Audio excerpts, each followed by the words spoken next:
Breaking into the Chinese market is critical to the long-term success of any international company. Consumer spending in China is set to double by 2030 to nearly 13 trillion, the same amount Americans currently spend. Yet many foreign firms have a hard time navigating a market as complex as China. When Amazon entered China in 2004 by acquiring the Chinese shopping site Joyo.com for about $75 million, it believed it could replicate its stunning success in America. Unfortunately for Jeff Bezos, his foray into East Asia didn't go as planned. Amazon shut down its Chinese domestic e-commerce marketplace in 2019. Yet, since Elon Musk set up a Tesla gigafactory in Shanghai, demand for his electric cars has been booming. China was responsible for producing half of Tesla's cars worldwide in 2021. China rocks, in my opinion. The energy in China is great. People there's like a lot of smart, hardworking people. Selling electric cars and selling everyday goods are obviously two different industries. Yet one can argue that you can make a comparison, because both are American companies that tried to make inroads in China, but adopted very different strategies. Despite entering China early, Amazon struggled to compete against Tmall.com, owned by Alibaba Group, which has since grown to become the country's leading e-commerce platform.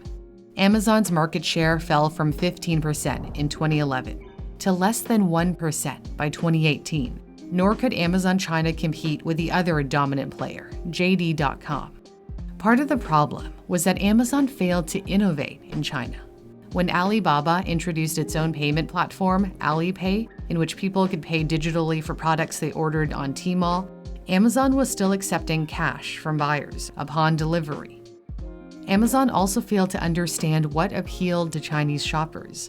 Alibaba's annual shopping extravaganza, Singles Day, was a huge hit. Amazon didn't have a counter, as its annual discounted event, Prime Day, didn't exist yet. The websites of Tmall and JD were also very colorful and festive. Amazon's website looked rather bland, mirroring its other homepages around the world. Americans prefer a minimalist design, which is not the case in China. It didn't help that Amazon China relied on support from company headquarters in Seattle and was slow to respond to market signals. The company also turned off Chinese sellers. Sellers were used to paying 2 to 5% of their sales to Alibaba, in addition to paying for ads to make their listings more prominent.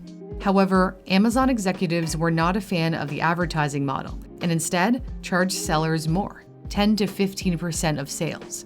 So naturally, they flocked to Alibaba. Perhaps the biggest mistake Jeff Bezos made in China was that he failed to understand the importance of forging good relations with the government. As Brad Stone writes in his book about Amazon's growth, called Amazon Unbound, Amazon.cn executives from that time said that Bezos was totally uninterested in understanding the inner machinations of the Chinese government, cultivating ties with Chinese leaders, or using his budding fame to help Amazon's cause in the country. Elon Musk didn't make the same mistake when he opened Tesla's first factory in China in 2019. Musk has consistently made an effort to woo Chinese officials, taking China's ambassador to the US for a drive in a Model S Plaid, which the ambassador described as a smooth ride. It's unclear if they tried Plaid mode, the fastest acceleration mode. On his Weibo account, Musk frequently praises China's space program and economic growth over the past 3 decades. The Chinese government has been very supportive of Tesla. In 2019, Tesla became the first foreign automaker to open an independent factory in China. Normally, foreign car makers must team up with a Chinese partner. There apparently was no excessive red tape, as Tesla built its Shanghai gigafactory in record time, going from permits to a finished plant in just 168 working days, or about 6 months. Tesla was one of 600 businesses that the Chinese government deemed important enough to open first amid the lockdown in Shanghai in the spring of 2022. Authorities arranged buses to transport thousands of Tesla workers and helped carry out the required disinfection to curb the spread of COVID-19. Musk has heaped praise on Chinese workers, like in this interview with the Financial Times. There's just a lot of super talented, hardworking people in China that are strongly believe in manufacturing, and they won't just be burning the midnight oil; they'll be burning the 3 a.m. oil. So they won't even leave the factory type of thing. Whereas in America, people are trying to avoid going to work at all. While Amazon China failed to get close to Chinese consumers, the minimalist website being one example, Musk has really tried to embrace Chinese culture. When he posted an ancient Chinese poem about the importance of getting along on his social media accounts, it went viral as people discussed what he meant. While Amazon China relied on Seattle for support, Tesla China is not simply a branch of Tesla. It's set up to do original research and development work. Tesla opened a research center and a separate data center in Shanghai in 2021. Both are located near the Gigafactory.